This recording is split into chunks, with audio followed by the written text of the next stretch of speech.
What's going on, everybody? Fall in, at attention. You are locked into another episode of the Husker Army podcast, brought to you by the awesome folks over here at Hurrdat Sports Network, and of course, everybody over at the Husker Army Facebook fan page. Make sure to go check them out, become a member. If you're watching on YouTube, please make sure to like and subscribe. Really helps us a lot in the algorithm. Leave a comment if you can. Get back to you as soon as possible. No plug-in merch still today. We're still waiting on Hurrdat to restructure everything, get us a new link for the merch, whatever, blah, blah, blah. We'll get there sooner or later. Yeah, yay, cool. Awesome. So we'll get started. My name is Brian Knutzen. Of course, with me, as always, our other host, former Husker wide receiver, multi-time national champ, Kenny Cheatham. Our recruiting guru is off on a family, I don't know what you want to call it today. I forget what he called it. To hell with it. He had a family thing. That's all we need to know. We got our guest today, though, representing one of the biggest Husker podcasts going on today and probably one of the most popular. If you ain't heard of them, I don't know what the hell you're doing. We got representing the No Blog, No Rock podcast, Mike Delaware. Mike, how you doing, man? Doing well, fellas. How y'all doing? Awesome. Well, I mean, for the most part. So I just to let everybody know real quick, if you haven't known, our X account got hacked.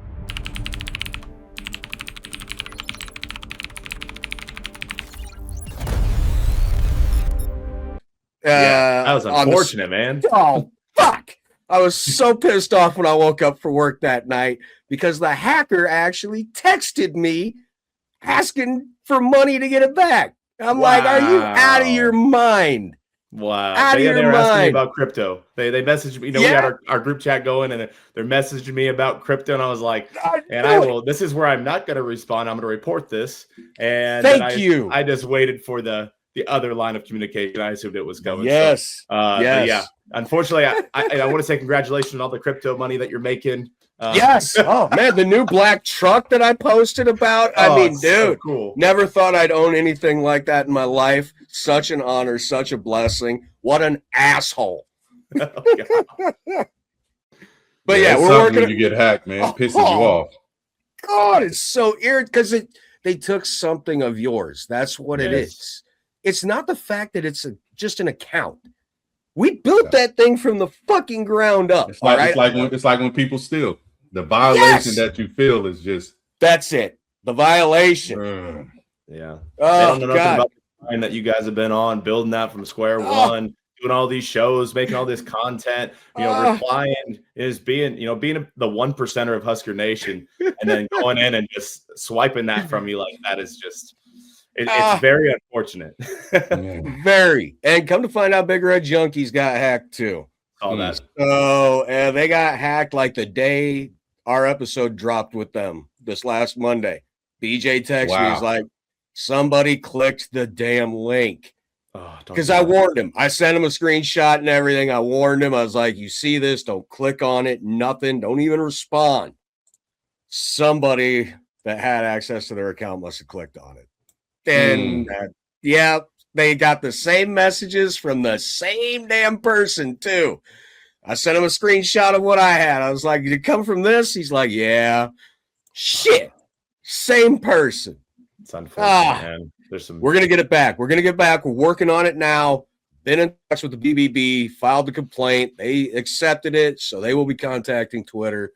I have opened numerous tickets with Twitter, and I am not giving up on that because I'm talking to a person sooner or later. Come on, I'm Elon. not letting it go. Exactly. Come on, Elon.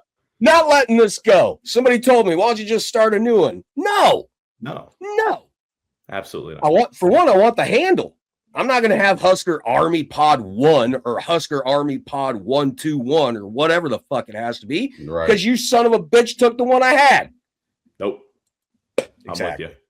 Thank you. Yeah, you guys, I guarantee if it was you guys, holy fuck the shitstorm that would start. Dude, we have the same handle on every social media platform. If for some reason they take that, Exactly. I won't be happy, man. Yeah, because when I look you guys up on Twitter or whatever, all I type in is @N, and you guys pop up. That's it. I don't have to type in anything else. @N. Boom, NBNR pops right up. First thing. they make all these new social media platforms all the time with the threads and anything else. Anytime we see a new social media platform, we immediately just go get our handle. We're not going to use that platform unless it blows up, but we immediately just get our handle so we have it. So nobody else can impersonate us. Yes. Didn't even think of that. Holy shit. That is, dude. You see, let's just screw it. Let's talk about it now. I mean, your guys' podcast, like I said, it's bar none. Got to be top of the fucking heap as far as Husker podcasts go, man. You guys travel just about everywhere the team is. Doesn't matter what sport it is either. You guys travel like a son of a bitch. Like, you guys get to live a Husker fans and a Husker podcaster's dream. Like, what has it been like, man? It's got to be a hell of a ride. Well, that's the thing. So like the origin of the podcast started it's kind of funny. Like, my friend and I wanted to start this podcast for years. We went to college together. And we wanted to start this podcast, and a couple other buddies were like, yeah, let's do it. And I was like, all right, well, wait for me to get back from Mexico. When I get back, we're going to start this thing. Well, while I went to Mexico, they all started it without me. And I was like, all right, that's fine. So Jared and I, we've been friends for 15 years. And I told Jared, he's a Husker sicko like myself. And I was like, hey, man, hilarious. Let's start our own thing, man. And, turn the page. We had this one microphone right here. We'd pass it around in my basement and turn the page all the way to 2026. And, things have looked a lot different. And it all started because my friends started a podcast without us. So, but yeah, no, I appreciate all the kind words. We always tell people, like, we're not media. We're not trying to be media. Like, we think we are in the 1%ers of Husker fans. Like, we care. We give a shit about all Husker athletics. And, yes. We're invested. Like, I got season tickets for football and basketball, and we attend baseball games. And, the magical run that basketball went on this year was really nice. Finally getting some return on my investment. And we're hoping and we're waiting for football to do that someday. But yes. But yeah, I mean, like that's the thing. We do the podcast because we love it. We feel like fans, they feel the same way as us when they watch a Husker game. They're just as mad when we wake up on Sunday morning after a loss. And so that's kind of how it got started. It was like, there's other people that feel the same way, and they don't have a platform to express their anger or their discomfort or, their happiness when we win. And so that's what we try to be for our listeners and just Husker fans in general. Man, that's awesome. And see, to start it, you and Jared, like, I call Jared Sami Zayn every time I see him. So anybody watches WWE wrestling, go look at Sami Zayn, go look at Jared. It's a spitting fucking image. It's scary as shit. Oh my God. I think I told him that one time, and he just looked at me. He's like, who the hell is Sami Zayn? I'm like, really? You don't watch wrestling at all? Like, you've never heard of Sami Zayn? I'm in the same boat. I'm going to have to look it up. Oh my God. I tell our producer, Brock, when he edits this, to throw a picture of Sami Zayn and Jared next to each other. I'll text him. I'll give him the timestamp. I'll see if he can do it, because it's fucking great. First time I saw Jared, I was like, what the fuck is Sami Zayn doing a Husker podcast for? Like, how did that happen? And then I actually watched more. I'm like, well, that's not Sammy. That's fucking Jared. Holy shit. That's Jared. It's not Carson Wentz. Dude, his takes and his passion, like, he's very unapologetic for his takes. And I appreciate that 100%. I mean, what sort of things happen? If you're wrong, you're wrong. Who cares? Yeah. Last week we were like, all right, let's go all in on Nebraska winning this week, Sweet 16 game. Obviously, hindsight, we lost, but like, why be afraid of being confident in your team? And I know Nebraska football has kind of scarred some of us Husker fans from feeling that way about being confident in your program, being good at something. But that was kind of our MO for this NCAA tournament, was like, be confident. We're gonna kill Troy. You know why? Because we're better than Troy. But we're going to beat Vanderbilt because we're better than Vanderbilt. And so that was kind of the thing. And like, that's Jared. He's unapologetic about anything, just in life in general. Not in talking about his fanhood. Like, that dude will not apologize for nothing. That's good. That's what you need, though. That's the kind of rapport you guys have, and that's what makes your guys' podcast so fucking great, dude. Is the difference of opinions that you all have. You're not just agreeing with each other on every fucking topic. No, I mean, not a chance. There's very few times I can tell when Kenny fucking disagrees with anything me or Matt is saying, because he'll sit back there, his eyes will be staring dead into the camera. He ain't saying a fucking word, but he got a little smirk on his face because he's He's about to fucking blow the whole damn thing up. So that's what people want, though. Nobody wants to listen to a podcast where people just agree the whole damn time. Like everybody's got their own opinions, and like there's been times where we've had arguments on our show, and Kyle literally got up like to walk out the building. Like this is back in the early, and he's defending like close losses, and I'm like, no, dude, an L is an L, and now he has come to the dark side on that stuff too, like the close loss thing, like. We don't like winning anymore. No more moral victories. Like, no, like you got to get the job done. And I mean, we've had yelling matches on our show because of it. So like nobody wants to listen to, oh yeah, right, Kenny, you're right. Every time that you say you're right. Yeah, I see it your way now. Yeah, exactly. So look, might as well talk about Nebraska ball. I mean, Kenny, first Sweet 16 appearance in program history, first tournament win in program history, first two. Why not keep going to the Sweet 16? But of course, we had to run into fucking Iowa. And I'm telling you, after that game, that was it. That was it for me, Kenny. Colorado and Iowa, for me, fucking neck and neck now, dude. That was the breaking point. You want my honest opinion about that? Yes, please, for the love of fucking God, give it. All I can say is, I woke up, the game pissed me off, and I was so pissed that I went to sleep pissed, and I woke up the next day pissed. And the reason I was pissed is because they should have won. Mm-hmm. And whenever your team plays bad or does certain things, all of the things that you see when you really watch sports, you notice. And the episode before, Brian, I mentioned it. Here's the problem with Nebraska's basketball team. Even though we had this sensational run, we've never been on. When I started looking at the bracket and when they got to where they were at, I literally said to myself, these clowns can be playing in the Final Four. Yeah. Because they beat Iowa, they beat Illinois, and they have a chance to be going to play for the Final Four. Yeah. So watching the game and I see them up, and I'm like, okay, something's not right. And the problem for me with Nebraska offense is we live by the three, we die by the three. Yep. We were doing too much switching, and you guys know I played basketball at a high level, so I'm not a novice sitting here talking about it. No, you wouldn't be me saying this shit. So when they start chipping at the lead, you start seeing a little chinks in the armor. Chinks in the armor. You know what I mean? You start seeing it, little kinks in the armor. And it was like, okay, then we stayed on it. But when they hit that three going into halftime, I said, how do you let this guy walk the ball, pretty much jog the ball up, pass it to the open guy with no pressure? He shoots the three, bang. Our offense legitimately does not have a player that can face you up and go get a bucket.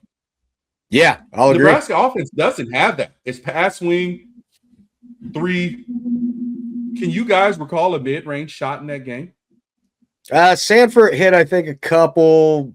Mast was off. So yeah. No, I mean I'm talking mid-range. Drop, make somebody miss, pull up, mid-range. Sanford, that was it then. Hurtboard, however you say it, going to the basket. I think Jamal had one, but yeah. But do you get what I'm saying? Yeah, it's just not their game. Yeah, it's not their game. Down low ain't happening. So when you are able to, you're not putting pressure on the other team by attacking the basket. Yep. So you're not making them tired defensively. So if all I have to do is worry about the screens, dribble off the screens for the three, and an occasional dump down for you to try to get a post someone down in the paint, I'm not going to be tired. So of course, at the end of the game, I'm going to have energy. But also when you're up, you make them play you defensively. There was no one trying to draw fouls because they weren't attacking. This is basketball. Yeah, what did Iowa have? One foul that entire second half, somebody told me? It was like minimal. Two. Yeah, they were letting the teams play. But there was no fouls. But when you're not attacking to put someone in that situation, you're not getting the call. It's not getting the call. But at some point when you're up, you have to say, I can probably score more 2s than they can score 3s. And you try to get the easier bucket. Then you go back to the 3. But you get what I'm saying? It was just, it pissed me off because it was like, dude, y'all should have won. And I haven't been this pissed since the volleyball team lost. Oh, man. But because it's like, what is happening in these points that everything that you do well collapses? Yes. Feel like the Buffalo Bills. And we've seen that with the volleyball team the last couple of years in the worst situations, championships, what's happening? And then we see these guys with a chance when they know they should have won. And I think that's what's hurting them the most. Because for me, it was just like, dude, y'all should have won. You guys let this go. You blew it. They know it. And you know you blew it because of what we had, like a couple turnovers in a row, and then they score points. And then, don't get me started with the 4 men on the court shit. Oh, Jesus. That was insane. Never seen I saw it. I was like, it's 4 people on the court. I'm like, is it only 4? Then shoot. He throws the ball. Then you get the foul in the and one. Now it's up 6. That's game, set, match right there. Iowa led for 2 minutes and I think 8 seconds the entirety of the game. Yeah, they took the lead inside the 2.5-minute mark finally. We were tighter in the lead the entire fucking game until it took them 2 minutes. Inside the 2.5-minute mark. Come on, man. So you guys might know basketball rules better than I do, and somebody was telling me this last night. Is it the ref's job if you don't have enough men on the court to stop the play? Okay. That's somebody. Okay. If the ref then sure, he's going to say, "Hey, can you go put a 5th guy on the court?" But like, that's not his job. Okay, I didn't think so. You come out of a timeout and have your senior leader on the court. What are we doing? Like, that'd be like you having 10 men on the field in football. It's not like the referee's going to stop the play and be like, "Hey, no, you're missing a guy." You want to bring one guy? No, come on. Now. Yeah. Come on. I don't know why Rick didn't think that he was on the court. I'm sure there was some sort of miscommunication, but I've never seen anything like that. That's the most inexcusable thing. You go hit a 3 to make it a 3-point game. Braden Frager goes in and makes the 3 in the corner, and then coming out of a timeout, you don't have 5 guys on the court? Yeah. What are we doing? Yep. As soon as that happened, I was like, that's it. That was the backbreaker right there.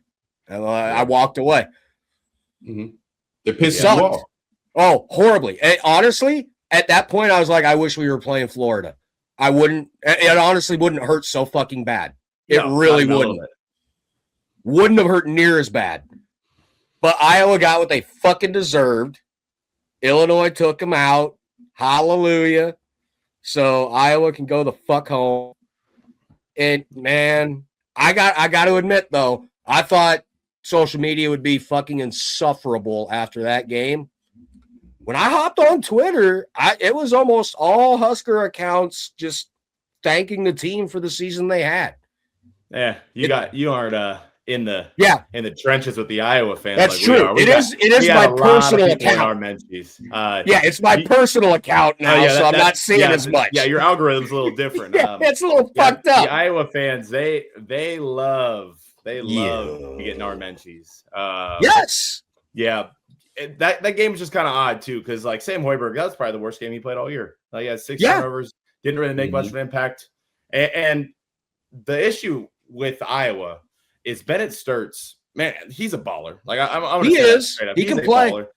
The problem is he could get to the middle of that lane whenever he wanted, and it opened up so much for Iowa on offense. It was a problem, and I was confused, I guess, why you wouldn't put your best defender, Sam Hoiberg, on him the entire time. Like, I get all the switching, all the stuff that we've done all year. Like, you're gonna live by it and die by it, but like, man, I like the matchup of Sam Hoiberg on Sturtz over Braden Frager, who kept just getting cooked.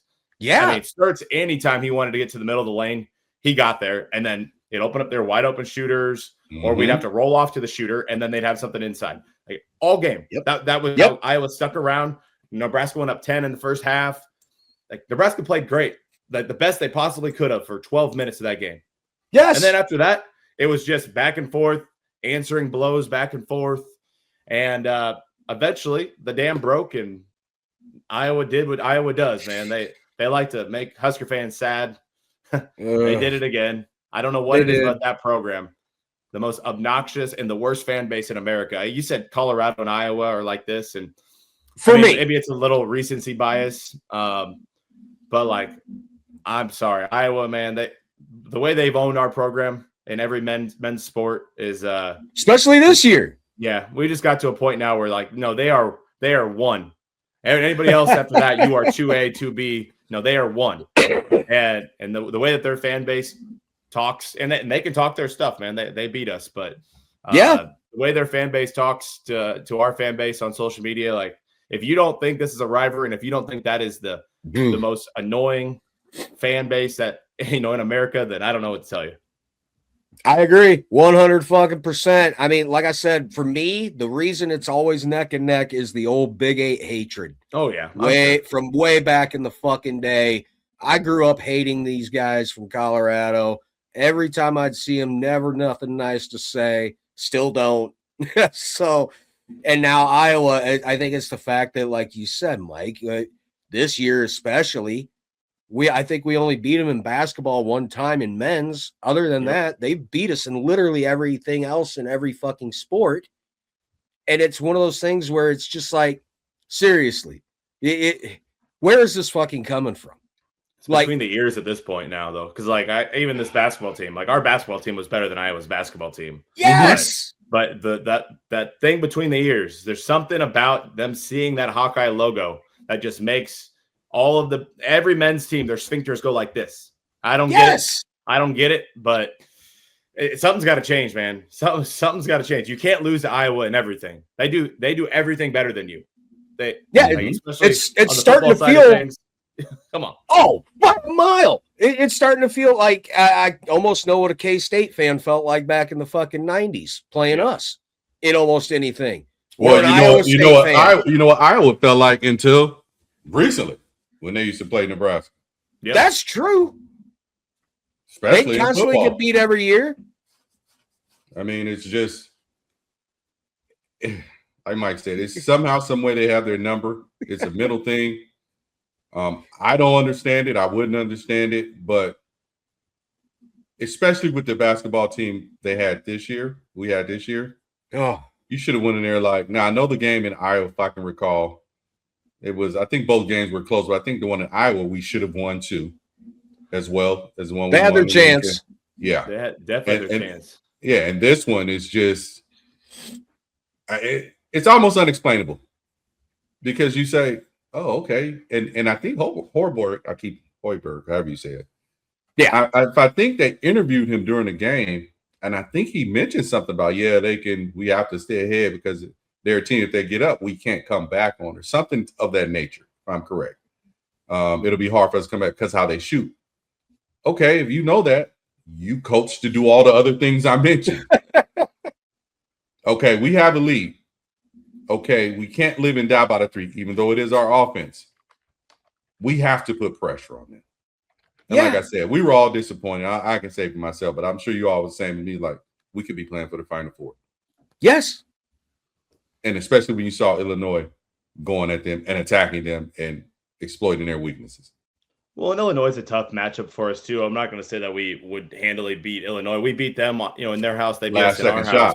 And that game in Lincoln kind of showed the talent gap between you talk about the Sweet 16 teams and us having the lowest NIL budget out of all those teams. Yeah. And that the athleticisms, you're talking about that earlier, Kenny, like we don't have a guy that can go get to the rim. Our most athletic guys is a white dude from Lincoln, Nebraska. Yeah. I'm sorry. Like that's no, you're right. Get some dudes. You need to get some dudes that are athletic that can get to the rim. Because then it opens up guys like Braden Frager. It opens up Price Sanford. If you're able to do exactly what Bennett Sturts did and be able to get to the middle of the lane, you know what that does for your offense? Oh, it's just insane. And being able to just go get a bucket when you need one. Like, go draw a foul, get to the rim. We just don't really have a guy like that. Like, it's sad, but 5'11" Sam Hoiberg is probably the best guy getting to the rim this year. Yeah, and that totally agree. That's sad. And no knock on Sam. Like, that dude has the biggest heart and tries harder than everybody in the gym, but like he's the smallest guy out there. A Sweet 16 team, Yes. No, totally agree. The way he'd cut to the basket, I mean, it's like his first step was so quick. That's where he'd always get everybody because anybody down low, they're not going to keep up with him. Period. Nope. You put a big man on him, it is over. He'll gash him like crazy. But if you get somebody like Sturts on somebody like Sanford, I got to admit, man, he blanketed him the whole night. The only time he really got open was the time Sturts looked at the referee because Sanford fell down, and he got a really clear look later on in that second half. So Price had to earn all his points, man. He had to earn every point. And without Price, we're not in that game at all. I mean, he carried the load again, but I mean, he had to earn them every shot. It wasn't like wide open. Like the amount of screening and creativity. I said before the game that I thought we should have been setting up sets for him to shoot mid-range shots because it worked against he hits them. Yeah, you set up that stuff in the mid-range, and then it just kind of opens up everything else. And instead of having to live and die by the three. 2 points is better than no points. Exactly. Yeah. Okay. All right. Yeah. We'll stop talking about this. It's Iowa. I'm going to get so fucking pissed off. I know. I'm getting mad again, man. See? Yeah. That's what I'm talking about, dude. Time. Like Friday, I didn't talk to anybody. I texted anybody that texted me. I just said pain. That's all I texted anybody that texted me about the game. I just said pain. That was it. It pissed you off. That's Twitter. What I'm saying. It like ruined my day. It ruined my night, ruined my next day. I didn't even open Twitter all day Friday. Like I just, I ignored I didn't want to read anything. I didn't want to watch any clips. I didn't want nothing. I didn't want to do anything besides just check out of sports for a day, which I don't ever do. Like I was fuming. It sucked. I was fuming hot. I was piping hot. I text one of my buddies, my close buddies who went to Nebraska with my boy Nate, and I said, they blew that shit. Boy, and we went on a little text thread. My boy Nate Cologne, he was like, man, repeating the same word. They don't have anyone. It was like mirroring messages without even trying to. He's like, it's ridiculous. They should be playing, get ready to play for the Final Four. They beat so-and-so that they got a possibility. And I'm like, yep. He's like, unbelievable. He's like, I'm so pissed. I'm like, yeah. I'm like, I get it. I mean, I literally woke up and the first thing I said was, those fuckers. When I opened my eyes, I was like, those fuckers. They blew it. Same thing like I did with the volleyball team. Damn, what the hell? Fucking girls. I mean, it just pissed me off, man. So I get it, Mike. I get it. Yep, that's exactly how I felt. I normally don't get upset about any other sport but football, but oh man, I was heated. And this is exactly why when Iowa beat Florida to play us, I wasn't happy. Because I was afraid of that exact fucking scenario. Everybody else was like, oh, rubber match, neutral site, we're going to get them. I agree. Yeah, we should have. But what if we lose? Do you imagine how fucking insufferable that's going to be? You don't take that into fucking account. And it was the only reason I said it was because it was Iowa. It could have been Illinois, Purdue, Texas. It could have been fucking Duke for all I'd have cared. Wouldn't have felt near as bad at all. So, all right, we'll put the men's basketball season to rest. It was historic. It was fun to watch. It's the first time in a long time where I actually knew all the fucking starters' names. And that's saying a lot for somebody that don't really watch basketball. So the fact that I knew who all the I could say Buchtengel's fucking last name by the end of the season. That was remarkable. That's done. When I saw it on the back of his jersey, I was like, how the fuck you say that? And then I heard it so many times, like, okay, I'm just going to go with that. That sounds right. Spelling looks right. Cool. All right. But it was a hell of a season, historic. Hopefully they can duplicate it this next season. That way they can show it wasn't no fluke. There's pieces to be replaced. And hopefully they get them replaced. That's all we can hope for. Yep. So, all right, let's talk about the spring game now. It just wrapped up yesterday. Well, this will come out Monday, so it wrapped up Saturday, however you want to think about it. But, Mike, I've got to say off the bat, who was the one that stood out to you? In my opinion, it was Jamal Rule. Yeah, I mean I don't get excited from North Carolina. Yeah, I don't get excited about true freshmen showing out at a spring game.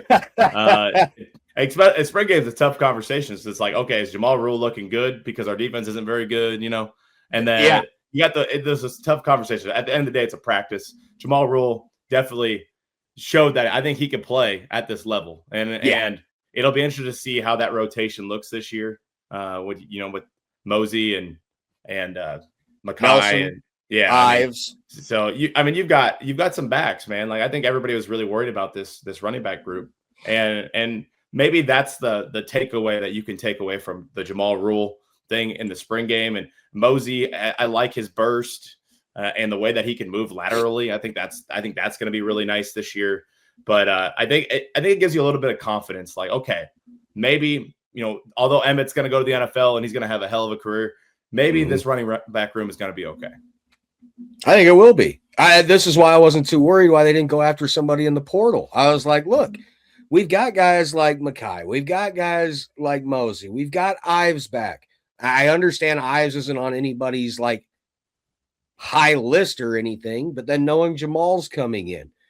And for me, when I saw Ives, he slimmed down the frame. He does not look as heavy as he was last year, even close.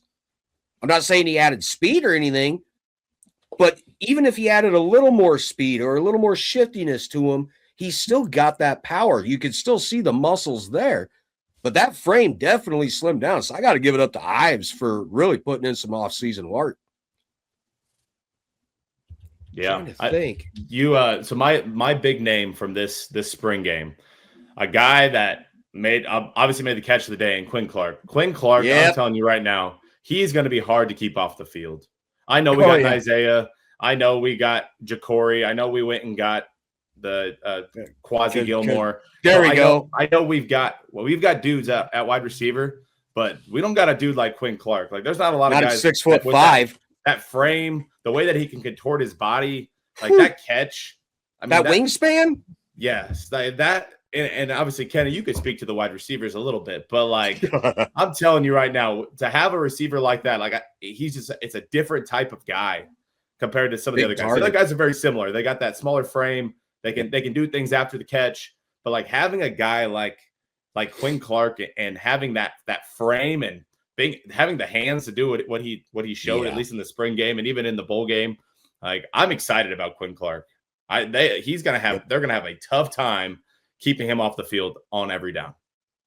Yeah, that was gonna be my second guy. Yeah, you need someone that's big and physical that can play and do all those things. The other guys are great to have, but you need that, and I'm excited to see what he does this year. You know what I mean? So he can keep it up. He can cause it. We can get him the ball, and we can protect.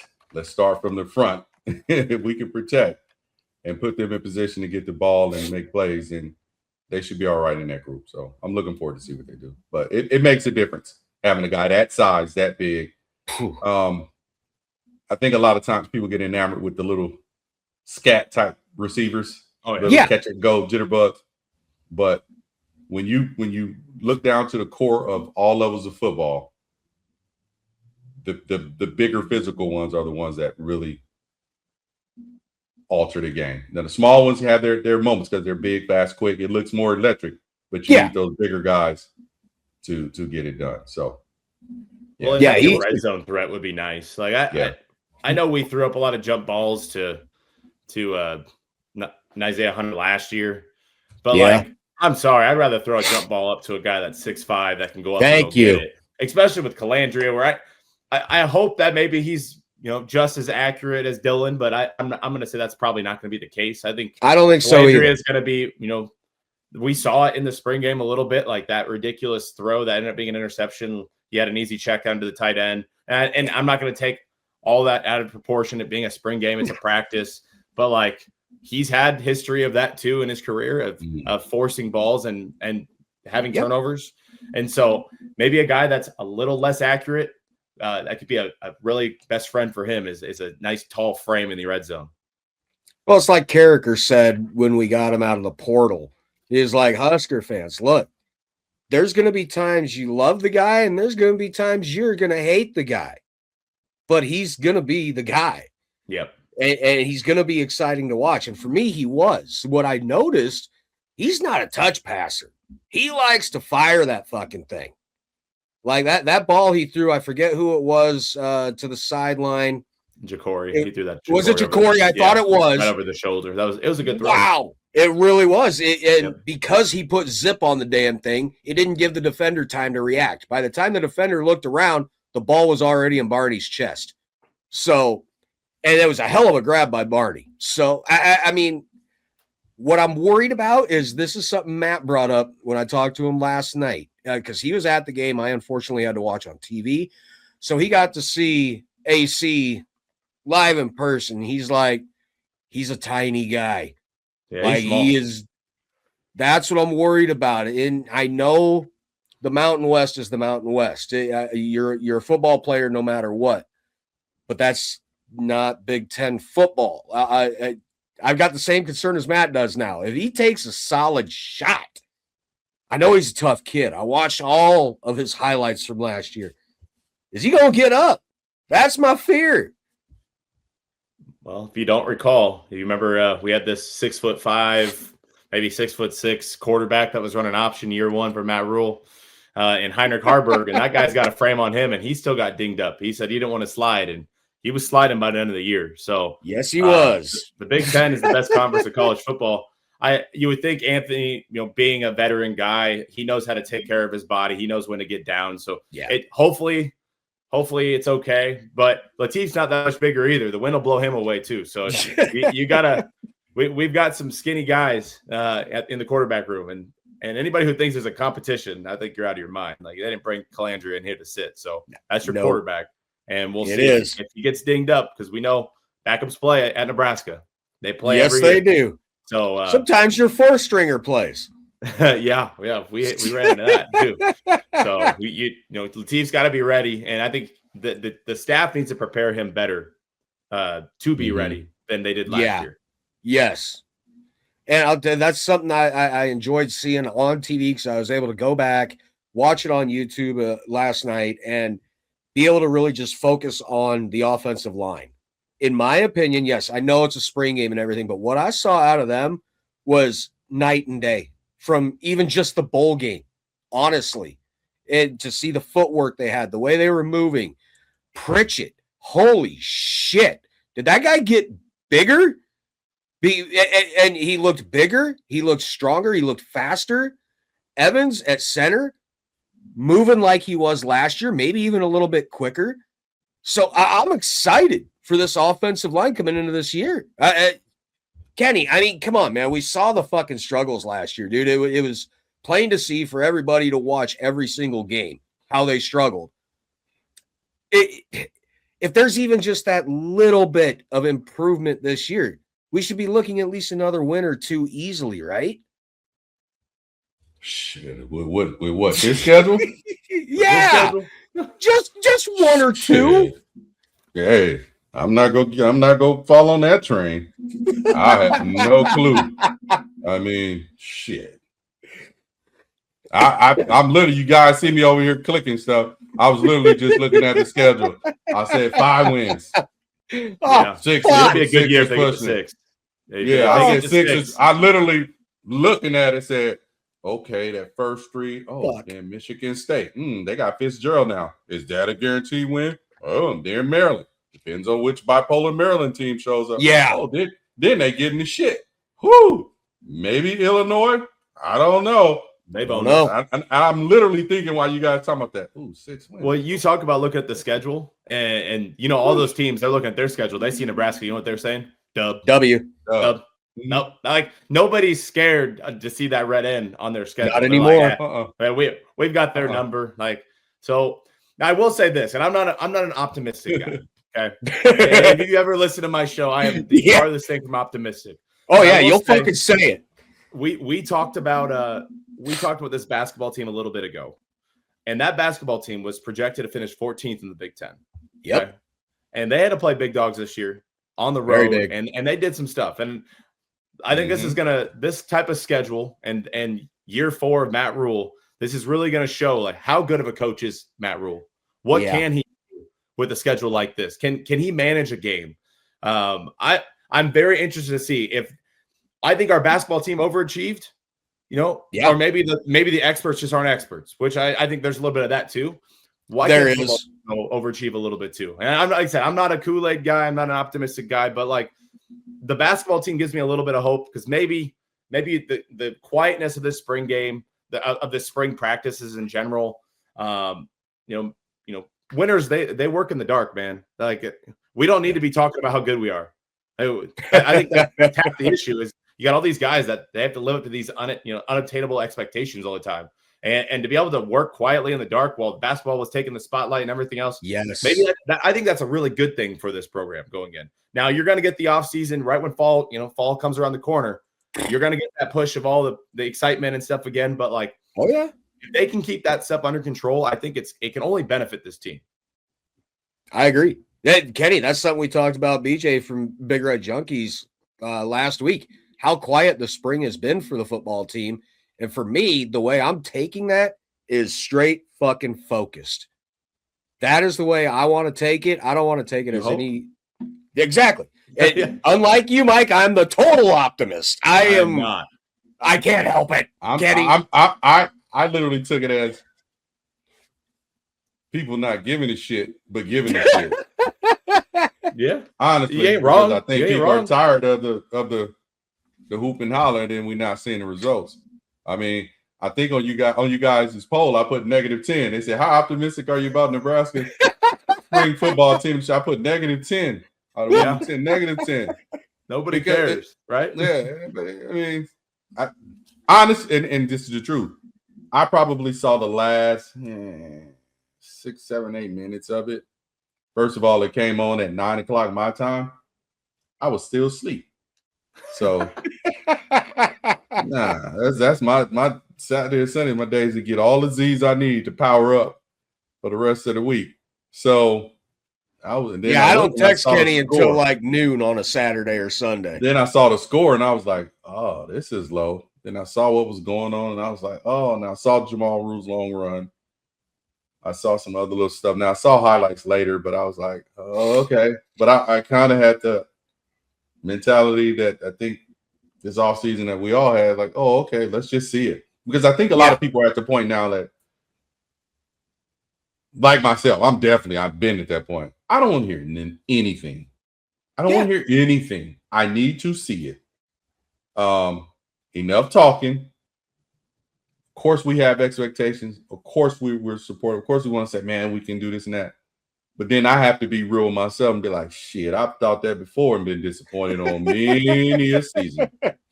And you guys know I don't hold the punches. So, I mean, hopefully the quarterback comes in and he can play well. I was remembering he was smaller in stature, but he's 6 foot. And we can say, okay, can he take the pound? Okay. I'm going to say 5'10", 5'11". Can we protect him? Well, we have to look at Dylan Gabriel played in this conference, and he's not that tall. He might be about 6 foot. You get what I'm saying? But he was better protected. Yep. Exactly. If we can get that, and this guy is able to distribute the ball, and we're able to protect, and we're able to establish a running game, and we're effective running the game, we could possibly have a good season. Now we just have to wonder how the defense is going to be. So for me, I'm all about Saturdays, and how we show up.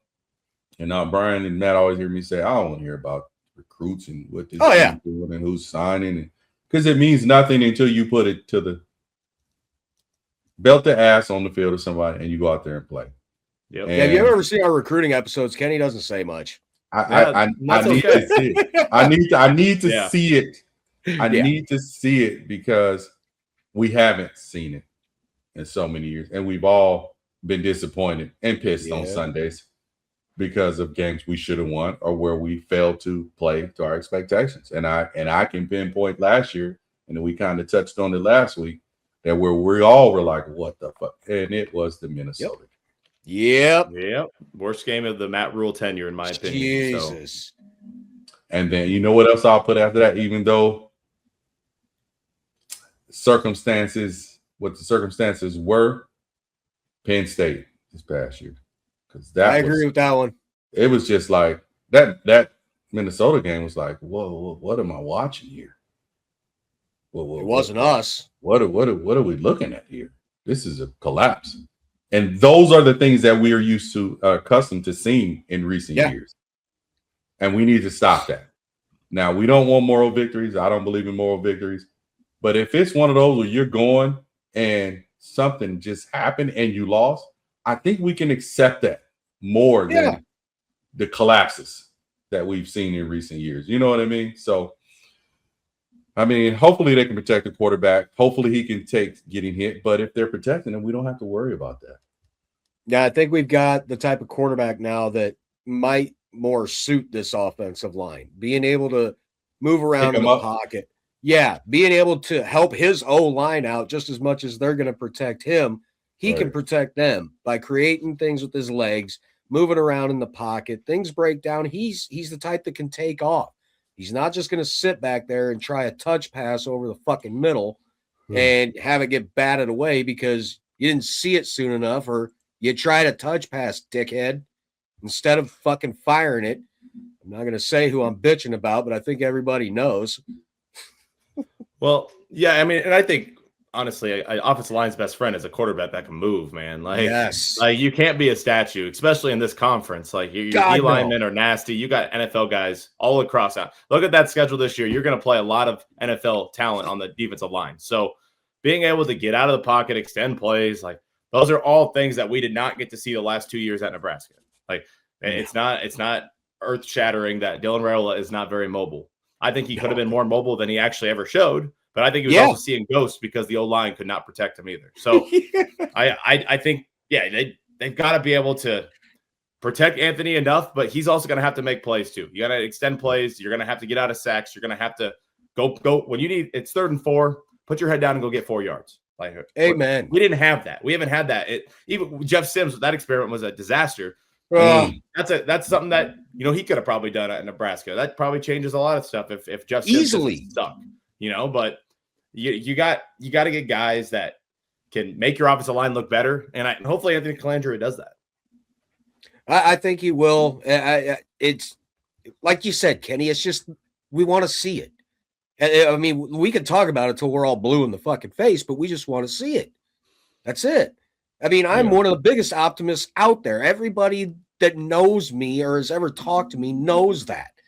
I can never predict us to lose a fucking game. It's not in me. I just can't. In my opinion, no matter what, everybody's beatable every single Saturday.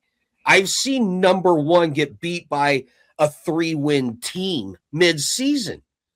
So don't tell me it can't happen. Nobody will ever convince me there's a game we can't win. Now, on the other hand, what I have seen in the last decade or so, it's chipped away at it, but I still can't do it. I don't know why. It's just not in me. That's okay. We need people like you, though. We need the optimism fan, and then we need the people that kind of bring them back down to earth a little bit. Yeah. I will say every team. So you can use basketball as an example. Every team wins a tournament game except Nebraska. Every team wins a game they're not supposed to win except Nebraska. Is this the year Nebraska football finally does something that they haven't done in a long time? Is win a game they're not supposed to win. Find me in the last 10 years since Bo Pelini got fired. Find me a game, even when Bo was the coach. We never beat teams we weren't beat. Hey, you go only one, and that's still questionable. That was Michigan State in 15. Right. That's questionable because Riley. Yeah. I was just yesterday. It's questionable. So I mean, Nebraska needs to get past this thing of, there's better teams on the schedule. Vegas is going to set a line. Just because you're not favored to win the game doesn't mean you can't win the game. Yeah. So they need to do things they haven't done, which I don't know if Matt Rule can get this team to do that, because we've been saying that for a long time. But Nebraska has to beat teams they're not supposed to beat. And until they do that, it's hard to say that, like, for me, not being an optimism person, like, it's hard for me to predict them to beat teams like that, because I'm never going to say, they're going to beat Ohio State. Why? What tells me, besides the fact that we kept it close a couple times, but still lost at the end of the day, what tells me that this team could go in and beat an Ohio State, could go beat Indiana, could beat an Oregon? Like, I haven't seen anything that would tell me that this team's going to do that. Now, this is a different team, and maybe this is the Nebraska football year where they play out of their mind. I highly doubt it, but that's what we hope so. That's why we watch the games. That's why they're playing, right? Mm-hmm. Exactly. So yeah, the way I am with it is, yeah, like when we've had to play Ohio State, we know either we're going to play close and lose, or we're going to get the living shit kicked out of us. For predicting games like that, I'm still like, don't get me wrong. Some things are going to need to fucking go wrong for them, and a lot of things are going to need to go right for us. But that's not to say it can't happen. I don't disagree. Keep the fucking spirits up. Yeah. Let's write it on in, and let's pray to God. All right, yeah. Let's go. Yeah, I know it's so annoying to some people, and I know I annoy the shit out of some people with it because it's that's constant. Okay. That this was my resolution for 2026, and I want to share with you guys, and you take it with you. Don't tell me how to fan. Don't tell me how I should feel after a loss. Don't tell me how I should feel after a win. Don't tell me how I should feel about my team going into a season or after the season is over. Don't tell me how to fan. Brian, I'm not going to tell you to fan how you're going to fan. And Kenny, I'm sure as I'm not going to tell you, a former Husker who has done the damn thing, how he should feel about this program. But yeah, I don't want people to tell me how to fan, and I'm not going to tell anybody how they should fan. Much appreciated. Right. And you know what? It's funny you said it, Mike, because that's what a lot of people try to do. Yes. Tell you how you should feel about stuff all the time.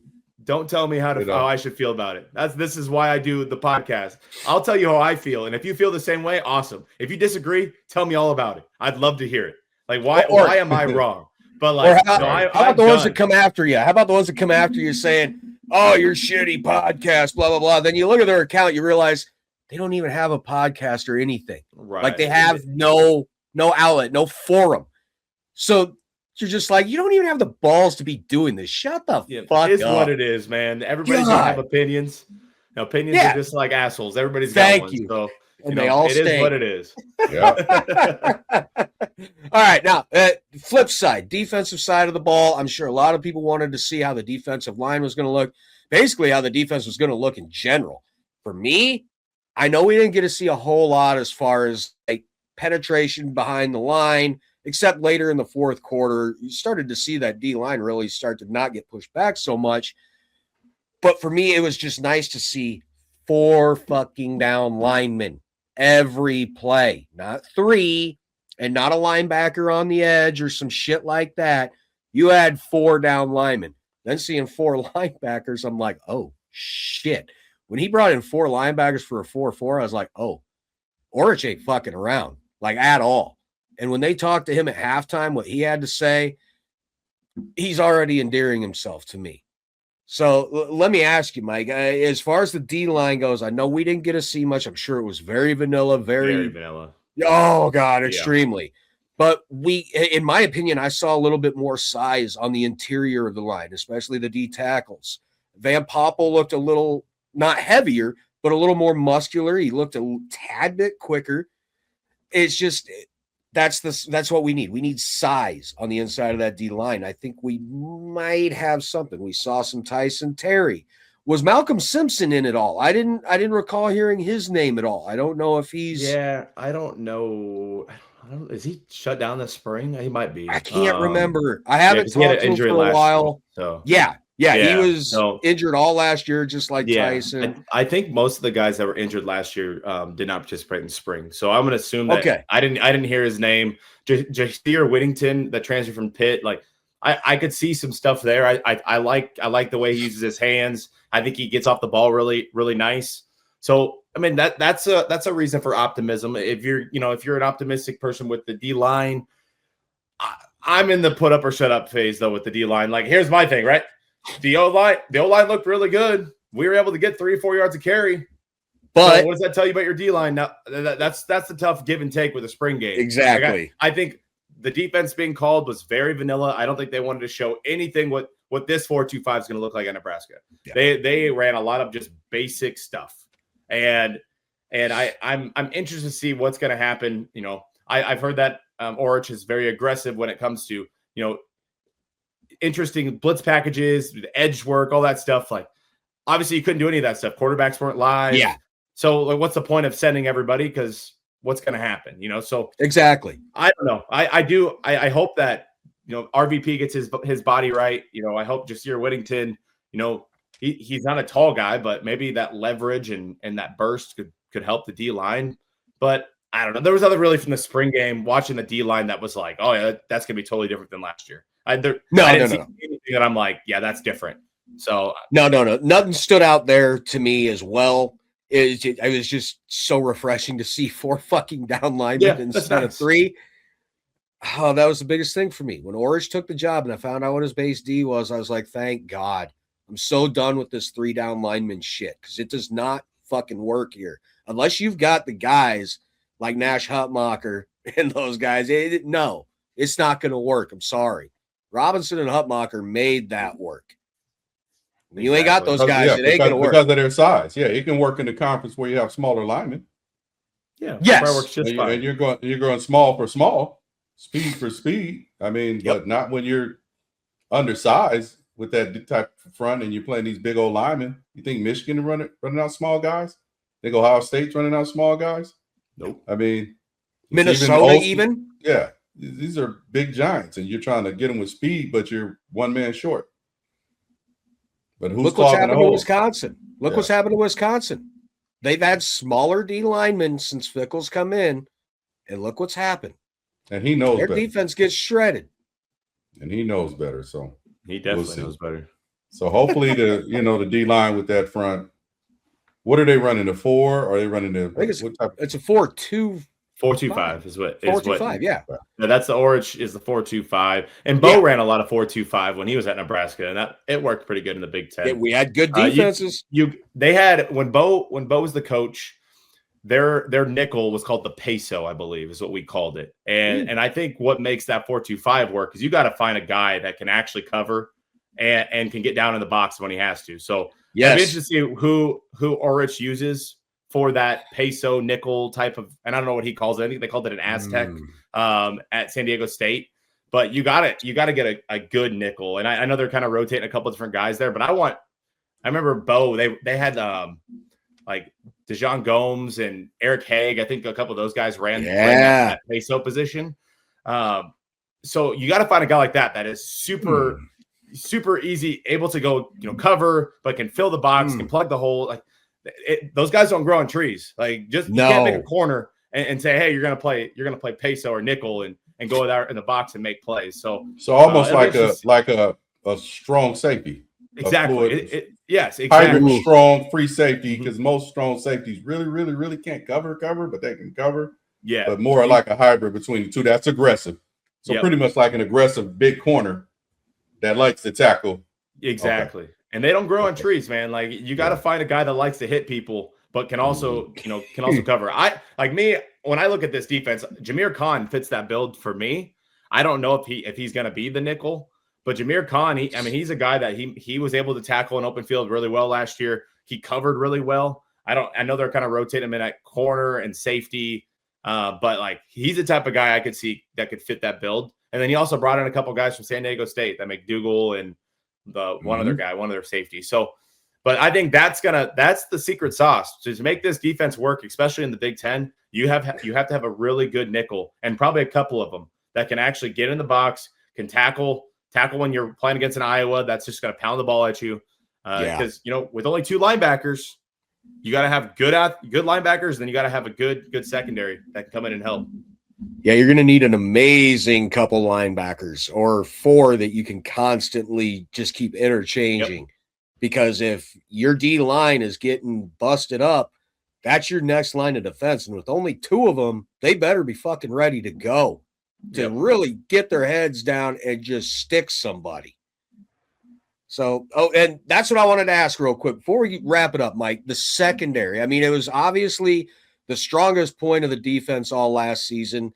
The games that just got out of fucking hand, obviously, were the games where they were getting torched even. So when you can't stop the run and you can't stop the pass, it's going to be a long day or night regardless. Right. The secondary looked okay to me in the spring game, but at the same time, if you think about what we were worried about with the secondary coming into last season, we all had the same concerns.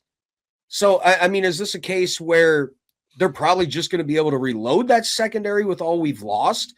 Or is this something where we may need to rely more on stopping the run because we may have trouble with the pass this year?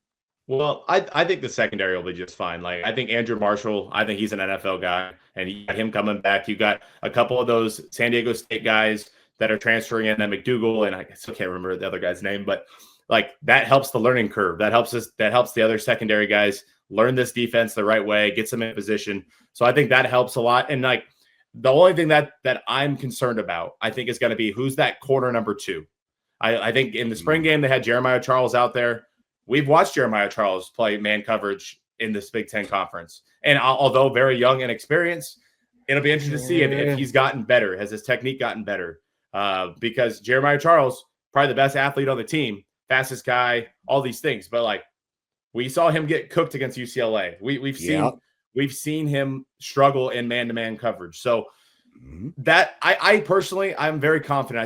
I think there's a reason we kept Addison Williams. I think he is a hell of a defensive back coach. I mean, he was a defensive coordinator, for God's sakes. Like, he knows what he's doing. So I have nothing but confidence in the secondary. I think they're going to be fine. In the games where we got beat by the pass, it's because you're donating so many resources to try to stop the run. Like, you have to work together. Like, if you're a good rush defense, sometimes you're not a very good pass defense. If you're a good pass defense, sometimes you're not a very good rush defense.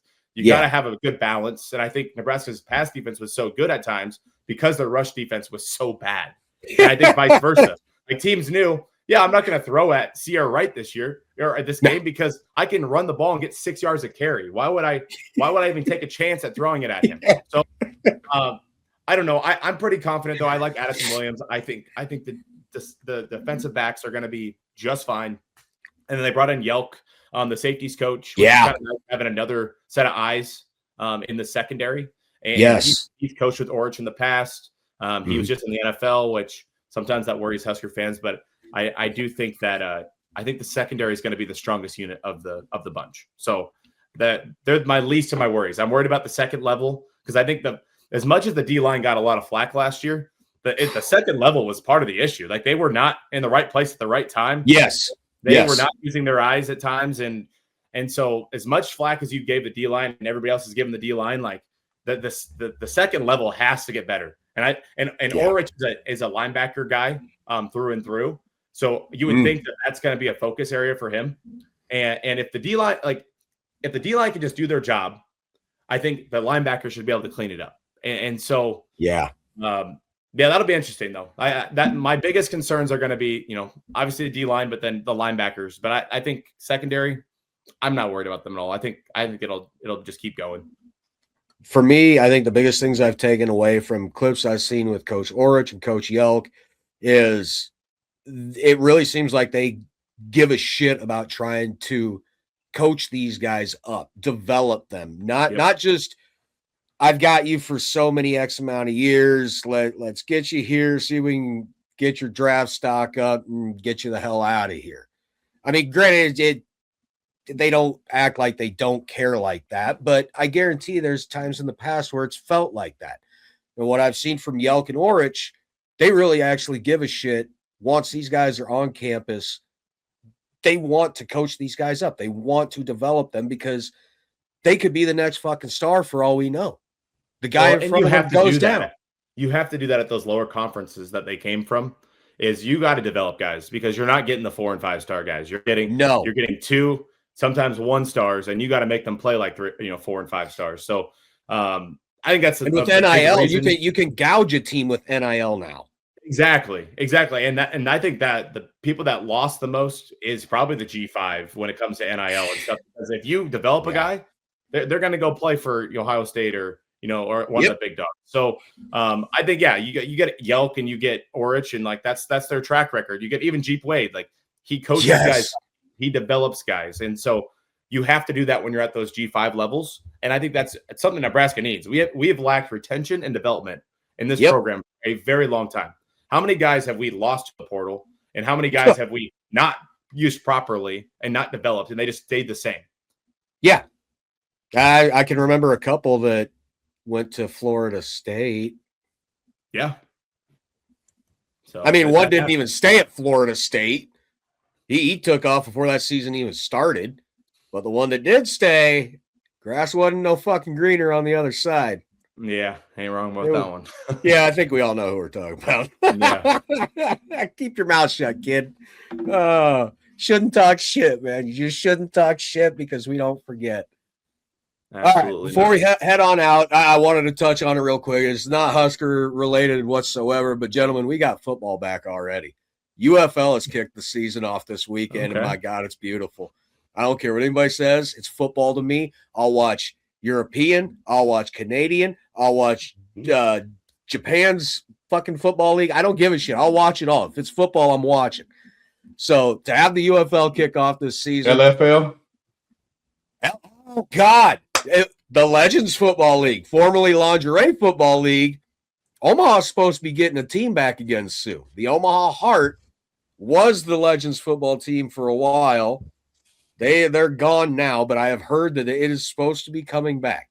Now, I have never attended a Legends football game yet, but by God, Omaha gets a team back, I'm going because, yes, it's football, but it's definitely for men.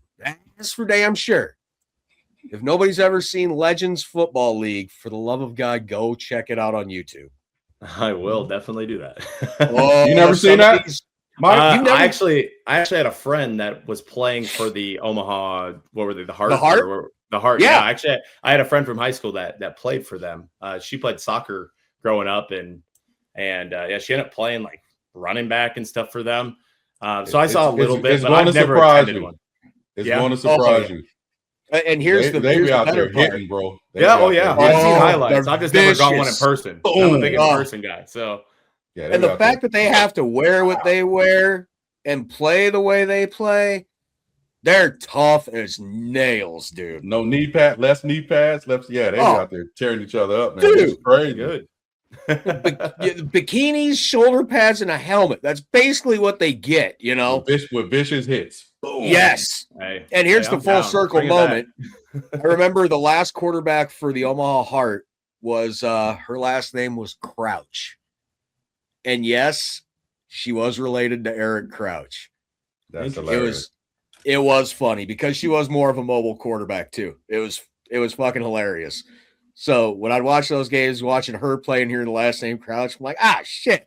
And they'd bring it up every time, you know, so-and-so of Heisman Trophy winner from Nebraska, Eric Crouch. I'm like, oh, shit. That's Go figure. But yeah, we got football back. The UFL's here. The sons of bitches took away my San Antonio Brahmas. Apparently their market was too shitty, which I don't understand. They played in the Alamo Dome. Great market in San Antonio. It was the wins. They just couldn't get the fucking wins. So it goes under. So now I don't got a team no more unless God willing. That's what I'm saying. I need something. I can't do it. I can't do St. Louis. Here's why. I'm such an asshole. I can't do the color blue. Yeah, I cannot wear the color blue for some reason. Been a lot of Huskers on St. Louis. And my boy B. Riley played for St. Louis for a little bit. So that was my team when they were the USFL or whatever first. Yeah. That or the XFL. I don't remember which one they. It was the XFL and then the USFL. Yeah, and they merged, and so. But yeah, that's my UFL team. If I have to pick one, I usually go St. Louis, and it's close. I got family in St. Louis. Yeah, so, yeah. Why not? I thought San Antonio. You know, it's straight down from Nebraska. If I ever want to go see a game, it's not a far trip. Honestly, I was planning on going to one this year, and the dickheads took it away from me, so I can't even go and do that now. Assholes. Yeah, or go for Birmingham because Adrian was playing there. Yeah, he was. And they're really good. Birmingham's won a lot of championships in the UFL. So, and I got to see Quinn Newsom make his debut with I think it was one of the new expansion teams. Might have been Louisville. Louisville was one of the new market teams. Quinn Newsom was playing corner. Good. So I was like, holy shit. I mean, he got burned on one play, but I think he did relatively well the rest of the game. But they didn't win. New team. They looked out of sorts. It's got to come together. But I have heard rumors they're looking at Nebraska as a market to expand sooner or later. That happens. Will show out. I would hope so. I don't care if it's a Grand Island, Kearney. I'll make the trip for a game once a year. I think it'd have to be in Omaha. I would think so too. It's the only place in the state that you can't have it in Lincoln. I think it'd be similar to like Supernova's model. Like it'd be an opportunity for Husker fans to see some of their former players that, are still on the grind and want to Now, could that work here though? Because they kind of tried that. They with the tried it with the years Nighthawks, ago, and that failed. I mean, you had Jeff Garcia as your quarterback. Come on now, and Eric, and then you had Eric one, and so like, come on. You got to have some dudes, man. You got to have some dudes. If you want people to show up, you got to have some dudes. Yeah, that's very true. Yeah. All right. So yeah, for anybody that's jonesing for any football whatsoever, and you for some reason didn't know about it, UFL started. So for the love of God, you've got football each weekend now till at least I think the end of May. So you watch that. Then I think Canadian football is even going on here soon. So we have football fucking year round now. Never thought I'd see this day and age. I'm so happy. So happy. It's even in this congested state, I'm so fucking happy. All right, guys. Shit, we're already over the hour mark. I think that's good. Hopefully we covered what anybody wanted to hear about. I mean, fuck, I had fun. That's the thing. I don't give a shit about anything except coming on here and talking Huskers. I don't. If nobody watches us on YouTube, I don't care what the views are on YouTube. It could be 0. Whoop-de-fucking-do. I get to come on here. I get to hang out with my buddy Kenny. I get to meet great fucking guests like you. Some of the numbers I have in my phone now blow my fucking mind. So I'm at a place where it's just fun. Yeah. That's why you do it, man. If you're doing podcasts because you're trying to make a bunch of money, you're doing it for the wrong reasons that you're not going to be successful. So like, nope. That's what they always used to say. If you want to be a YouTuber, don't do it to become rich, because that ain't happening for a while. Absolutely not. All right, let's get the hell on out of here. Enjoy the rest of this Sunday. I'll go ahead and just break the news now that this will come out tomorrow on Monday. We'll be recording Monday night with Amir Brown. He'll be our next guest, running back commit. And that we're probably going to have drop Thursday or Friday. I'll talk to our producer. We'll get it out there. And I might as well throw this out there too. Hopefully within this next month, might be in April, we're going to have Tim Brando on with us. Sweet. And finally heard back from him. I know he's busy as hell. He said he's covering the Crown tournament in Vegas this week. As soon as he's back Friday, he's going to get a hold of me and we'll get something set up. So that's a personal one for me. I love hearing Tim call games, not just ours, but just hearing him call sporting events in general. I love his passion for it. I love the quirks he gives, the references to songs and movies. I get them all. So he kind of reminds me of Keith Jackson a little bit. And God, I loved Keith Jackson. So, all right, let's get the hell on out of here. I think I divulged enough. Guys, you know where to find the show. Don't look for us on Twitter just yet, but Instagram at Husker Army Pod. And I don't think anybody really needs to know, Mike, but where the hell's everyone going to find you guys? You can follow us on any social platform at NBNR Podcasts. No block, no rock. So I appreciate you guys having me on. It's always awesome talking to you, to both of you, and I love what you're doing. So keep up the good work. Appreciate you, Mike. Appreciate you. Thank you so much, Mike. All right, so that is it. We'll get the hell on out of here. For myself, Brian Knutzen, former Husker wide receiver, multi-time national champ Kenny Cheatham, and our guest representing the No Block, No Rock podcast, Mike Delaware. Husker Army, Husker Nation. At ease, we're all dismissed.